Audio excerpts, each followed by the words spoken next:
실제로는 도덕법이 더 중요한데 우리는 종교의식법과 도덕법이 균형을 잃게 종교의식법이 강조된 경향이 있고 한국교회가 전반적으로 그 은혜가 강조되면서 율법이 좀 무시되는 경향이 있어요.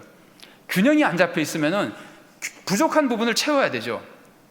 그래서 지금 우리가 은혜와 율법이 균형이 안 잡혀 있으면은 율법을 잘 가르치는 성경을 많이 읽어야 균형이 잡히는 거예요. 종교의식법보다 도덕법을 많이 가르치는 성경을 많이 읽어야 균형이 잡히는 거예요.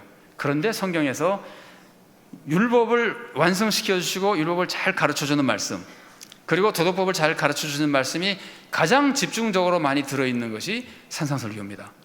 그래서 한국교회는 전반적으로 보면 우리 성도님 한 사람 한 사람마다 다 다릅니다. 그러니까 그거는 나는 다르다고 생각해도 상관없습니다. 그러나 한국교회 전반적으로 산상설교를 많이 읽지 않으면은, 그것으로 인해서 자꾸 그걸 보충해가지고 균형을 잡지 않으면은 한국교회는 굉장히 심각한 위기에 빠질 위험성이 있는 겁니다. 그래서 산상설교를 읽어야 된다는 거예요. 자, 그럼 산상설교를 어떻게 읽어야 되는 걸까요? 산상설교를 읽을 때는요, 산상설교가 기록된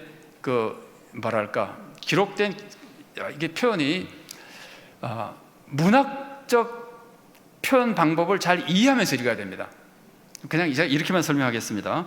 그런데 이제 왜냐하면 산상설교라고 하는 글은 시가 아니에요. 문학 양식으로는 내러티브라고 하는 양식이에요. 이야기글이라고 하는 양식인데 여기에는 구성이 있어요. 플롯이 있고 등장인물이 있어요. 캐릭터라는 등장인물이 있고, 그 다음에 거기에는 그 배경 같은 것이 있어요. 그 장면마다 배경이 있고 그래요. 그런 것들을 잘 이해하면서 산상설교 읽어야 됩니다. 제가 이제 그 정도로만 말씀드리고 실제로 그게 어떻게 필요한지를 좀 소개를 해드리겠습니다. 산상설교에서 우리가 읽을 때 꼭 기억해야 될 굉장히 중요한 구조 하나는요, 이 구조입니다. 구조 하나는 서술과 명령의 구조로 읽어야 됩니다. 산상설교 읽을 때는 서술과 명령의 구조를 잘 이해하고 읽어야 됩니다. 자, 여러분, 우리가 사람들을 교훈할 때요, 사람들에게 이것을 좀 해라, 만일에 자녀에게 공부를 해라 그런다든지, 너는 거짓말을 하지 말아라 그런다든지, 교훈을 할 때는 교훈은 절대로 명령만으로 되어 있지 않습니다. 여러분 한번 생각해 보세요. 내가 자녀에게 공부를 너무 안 해서, 우리 애가 공부를 너무 안 해서 공부를 좀 하라 그래야 되겠다 그러면은 공부해라 이것만 많이 하면 공부합니까, 자녀가? 그렇지 않습니다. 어떻게 해야 공부를 할까요? 공부를 하면 왜 좋은지를 설명해 줘야 돼요. 아니면 내가 너에게 왜 공부하라 그러는지를 알려줘야 돼요. 그렇게 알려주는 것은 명령문이 아니고 서술문이에요. 그래서 예를 들면 여러분 아마 이런 얘기 한 번쯤 해보셨을 겁니다. 너 엄마하고 얘기 좀 하자. 그런 얘기 해보셨어요? 심각한 얘기 있을 때 그러죠. 엄마하고 얘기 좀 하자. 이거는 너를 세상에서 가장 사랑하는 엄마로서 너에게 얘기해 주는 거야, 그런 뜻이에요. 엄마하고 얘기 좀 하자 그래서 내가 엄마로서 너에게 정말 이런 얘기를 한다는 거는 다 서술이에요. 엄마가 네 인생이 정말 잘 되기 위해서 권하는데 공부 좀 해라 그러는 거예요. 그럼 공부하란 말 10번 하는 것보다 그게 훨씬 더 효과가 있겠죠. 그래서 모든 교훈은 서술과 명령으로 되어 있는데 이 두 가지가 잘 조화를 따라야 사람의 명령을 따르는 겁니다. 자, 예를 들어서 내가 김 과장이에요. 회사에 앉아 있는데 전화가 왔어요. 전화를 딱 받아보니까 김 과장 1층으로 와 그래요. 누군지 모르겠어요. 그럼 내가 가겠습니까? 안 가겠습니까? 당신 뭐야? 그럴 거 아니에요. 근데 전화한 사람이 김 과장 1층으로 와 그게 아니고 김 과장 나 사장인데 1층으로 와 그러면 가겠습니까? 안 가겠습니까? 그래서 내가 사장이라는 걸 알려줘야 되는 거예요. 그러니까 서술의 첫 번째 중요한 거는 명령하는 분, 교훈하는 분이 누군지를 알려주는 거예요. 그래야 그 명령을 따르는 겁니다. 그 다음에는 또 한 가지는요, 명령을 들었을 때는 상을 주고 명령을 어기면 벌을 준다는 걸 확실히 알려줘야 돼요. 그래서 자녀에게 공부를 하라 그럴 때, 이제 어린 자녀라면은 너 이번에 공부 잘해가지고 너 그동안 자꾸 70점만 받는데 80점 이상 받으면은 내가 이번에 뭐 휴대폰 하나 사줄게 뭐 이러면은 엄청난 상이잖아요. 그럼 애가 공부할 만이 생긴단 말이죠. 공부하라 100번 말하는 것보다 요번에 몇 점 받으면은 휴대폰 하나 사줄게가 훨씬 더 효과가 있을 겁니다. 그럼 휴대폰 사줄게라는 거는 서술이에요. 상을 준다는 거예요. 아니면 벌을 줄 수도 있어요. 너 이번에 점수 60점 이하 나오면은 한 달 동안 용돈 안 줘버릴 거야. 그러면 정신이 번쩍 나겠죠, 그죠? 그래서 이렇게 상벌을 가지고 사람이 명령을 듣게 만드는 거예요. 이 상벌을 말하는 것도 서술이고 내가 누군지 알려주는 것도 서술이에요. 그냥 상벌을 말하는 것은 우리가 보통 말하는 당근과 채찍 방법과 같은 겁니다. 그런데 이것이 하나님도 쓰시는 방법입니다. 구약 성경에 수없이 나오는 방법입니다. 예를 들어서 구약 성경에서 계명의 대표적인 것이 십계명이죠. 십계명에서 여러분, 십계명은요 제1계명부터 시작되는 게 아닙니다. 십계명은 서론부터 시작되는 거예요. 그 서론의 내용이 뭐냐면은 출애굽기 20장 2절인데 제가 읽어드리겠습니다. 나는 너를 애굽 땅 종되었던 집에서 인도하여 낸 내 하나님 여호와니라. 이게 서술이죠. 나 너를 구원한 하나님이야. 그 다음에 말씀하시는 겁니다. 너 나 외 다른 신 섬기지 마. 이런 말이 되잖아요. 근데 뭐 아무것도 아니게 뭐 나타나가지고 너 나 외 다른 신 섬기지 마 그러면 말 듣겠어요?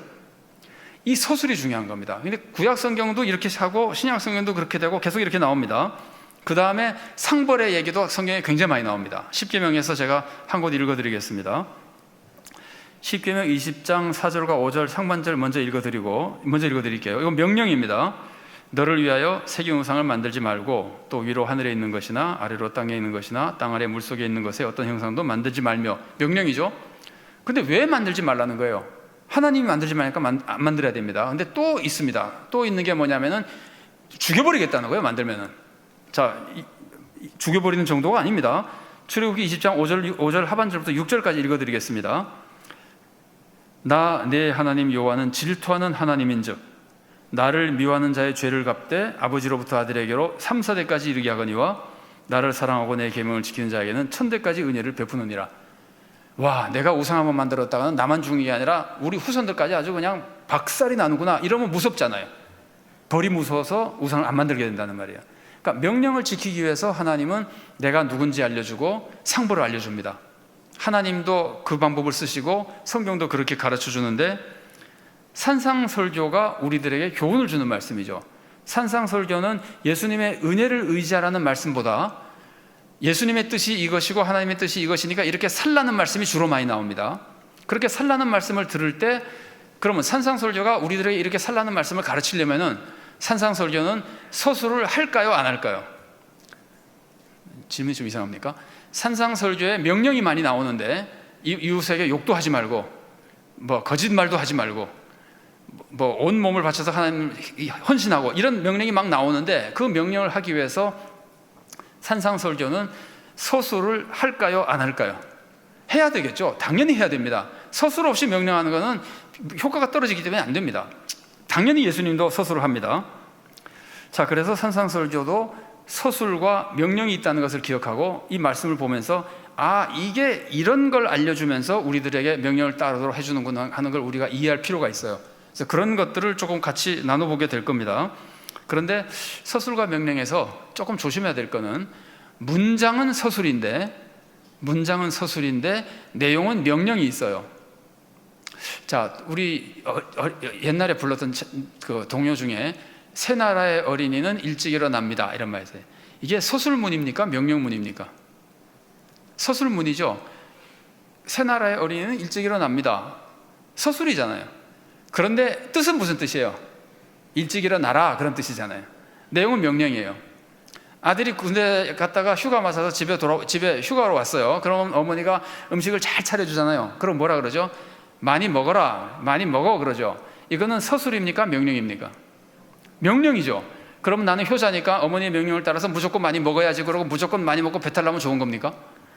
이거는 많이 먹으라는 거는 명령문이지만 뜻은 내가 이렇게 너를 사랑하고 이렇게 좋은 것을 너에게 많이 준비했다, 네가 정말 잘 되기를 바란다, 이런 뜻이잖아요. 그러니까 명령문이지만 내용은 서술이에요. 사랑을 보여주는 서술이에요.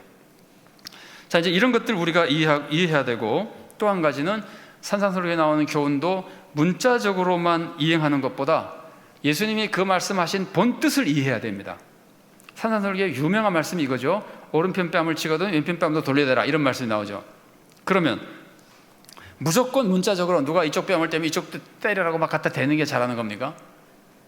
보통 한번 생각해 보세요. 이쪽 뺨을 떼는데 더 때려 그러면은 관계가 더 나빠질까요, 더 좋아질까요? 더 나빠지죠. 이거는 하여튼 맞싸우는 거나 마찬가지죠.